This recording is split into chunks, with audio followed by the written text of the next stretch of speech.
गुरु भक्ति योग।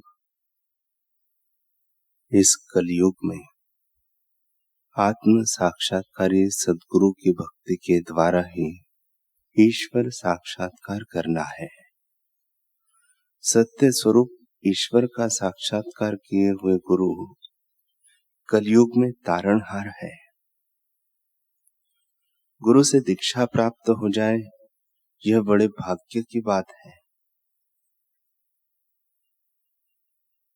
भगवान श्री कृष्ण ने अपने गुरु सांदीपनी के चरणों का सेवन किया था। उन्होंने अपने गुरु की सेवा की थी। वे अपने गुरु के लिए लकड़ियां लाते थे। भगवान श्री राम के गुरु वशिष्ठ जी थे। उन्होंने उनको उपदेश दिया। देवों के गुरु बृहस्पति है। दैवी आत्माओं में सबसे महान सनत कुमार दक्षिणामूर्ति के चरणों में बैठे थे। साधना का रहस्यमय मार्ग गुरु की कृपा के द्वारा ही जाना जा सकता है। अगर आप सच्चे हृदय से आतुरता पूर्वक प्रार्थना करेंगे तो ईश्वर गुरु के स्वरूप में आपके पास आएंगे। बुद्धिमान साधक को सदैव सद्गुरु की शरण में रहना चाहिए। गुरु इस पृथ्वी पर साक्षात ईश्वर है, सच्चे मित्र एवं विश्वास पात्र बंधु है। भगवान श्री कृष्ण उद्धव जी से कहते हैं, दुष्प्राप्य मनुष्य देह मजबूत नौका जैसी है। गुरु उस नौका के कर्णधार है। वे नौका को संभालते हैं। उस नौका को चलाने वाला मैं कृष्ण अनुकूल पवन हूं। जो मनुष्य ऐसी नौका और ऐसा साधन से भवसागर पार करने का प्रयत्न नहीं करता, वह सचमुच आत्मघातक है। गुरु जो कहते हैं उसमें कुछ गलत हो सकता है? नहीं, उसके पीछे कोई कारण अवश्य होता है। मनुष्य बुद्धि वहां पहुंच नहीं पाते। गुरु की निजी सेवा सर्वोच्च प्रकार का योग है। जो इस संसार सागर में इधर उधर डूबते उतरते रहते हैं, उनके लिए बुद्धिमान सद्गुरु का आश्रय श्रेष्ठ है। पूज्य गुरुदेव कहते हैं, भगवान श्री कृष्ण का जन्म बुझे दियों को फिर से जगाने का संदेश देता है। मुरझाए दिलों को अपना ओज का दान करता है। श्री कृष्ण के जीवन में एक और महत्वपूर्ण बात झलकती है कि बुझे दिलों में प्रकाश देने का कार्य कृष्ण करते हैं। उलझे दिलों को सुलझाने का कार्य करते हैं। और उस कार्य के बीच जो अड़चने आती है, वे चाहे मामा कंस हो चाहे पुतना हो, उनको वे किनारे लगा देते हैं। अर्थात साधक साधना करे, मित्र, व्यवहार, खान पान, रंग ढंग जो साधना या ईश्वर प्राप्ति में मदद रूप हो, अथवा जो हमारी घड़ी भर के लिए थकान उतारने के काम में आ जाए, उसका उपयोग करके फिर साधक का लक्ष्य यही होना चाहिए, परमात्म तत्व की प्राप्ति। जिस हृदय को आनंद आता है और जहां से आनंद आता है, वहां पहुंचने का ढंग साधक को पा लेना चाहिए।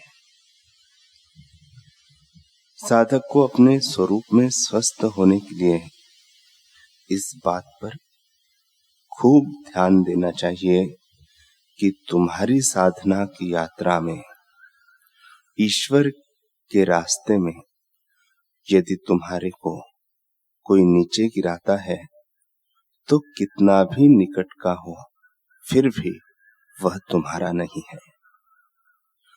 और ईश्वर के रास्ते में यदि तुम्हें कोई मदद देता है तो वह कितना भी दूर का हो, वह तुम्हारा है। वे सब तुम्हारे गुरु भाई हैं। परमात्मा से जो तुम्हें दूर रखना चाहते हैं, उनके लिए संत तुलसीदास जी कहते हैं, जाके प्रिय न राम विदेहि, तजिए ताहि कोटि बैरी सम, यद्यपि परम स्नेही। वह परम स्नेही भी हो, फिर भी उसे करोड़ों वैरियों की नाई समझ के उसका त्याग कर देना। त्याग न कर सको तो उसकी बातों में ना आना, क्योंकि जो स्वयं को मौत से, विकारों से बचा न सका, अपने जीवन को धन्य न कर सका, उसकी बातों में हम कहाँ धन्यता अनुभव करेंगे। इसलिए कौरवों की बातों में नहीं, कृष्ण की बातों में आना हमारा कर्तव्य है। आप भी ऐसे समझ बढ़ाओ। संसारी कोई भी बात आई तो यह आई, उसको देखने वाला मैं नित्य हूं, ऐसा भगवान श्री कृष्ण जानते थे। आप भी इस प्रकार की समझ बढ़ाओ। यह आई, वह आई, यह हुआ, वह हुआ, यह सब हो के मिटने वाला होता है। अमिट मैं स्वरूप चैतन्य का कुछ नहीं बिगड़ता है। ऐसे सूझबूझ के धनी श्री कृष्ण सदा बंसी बजाते रहते हैं, सदा माधुर्य का दान करते रहते हैं और प्रेम रस का, नित्य नवीन रस का पान कराते हैं। तो यह जन्माष्टमी का उत्सव भगवान श्री कृष्ण की जीवन लीला की स्मृति करते हुए आप अपने कर्म और जन्म को भी दिव्य बना ले, ऐसी सुंदर व्यवस्था है। अपने आप को आप नहीं छोड़ सकते, जिसको कभी नहीं छोड़ सकते, ओमकार का गुंजन करके उसमें विश्रांति पालो, सत्संग सुन के उसका ज्ञान पालो। भगवान साकार होकर गए तो भी अर्जुन का दुख नहीं मिटा, लेकिन भगवान के तत्व ज्ञान का आश्रय लिया तो अर्जुन का दुख टिका नहीं। भगवान श्री कृष्ण की दिनचर्या अपने जीवन में ले आओ।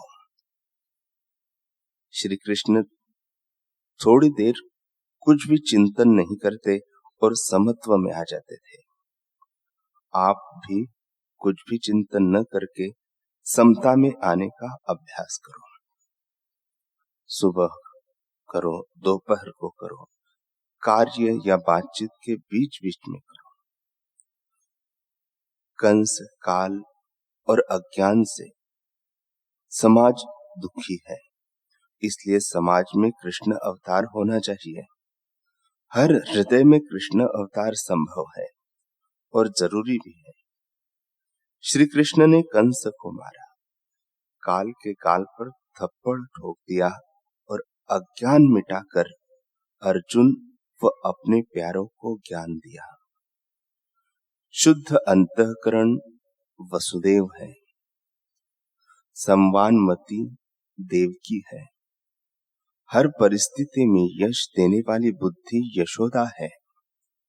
भगवान बार बार यशोदा के हृदय से लगते हैं, ऐसे ही बार बार भगवत स्मृति करके आप अपने भगवत तत्व को अपने हृदय से लगाओ। बाहर से हृदय से लगाना कोई जरूरी नहीं, उसकी स्मृति अपने हृदय भगवत आकार कर लो और यह तुम कर सकते हो।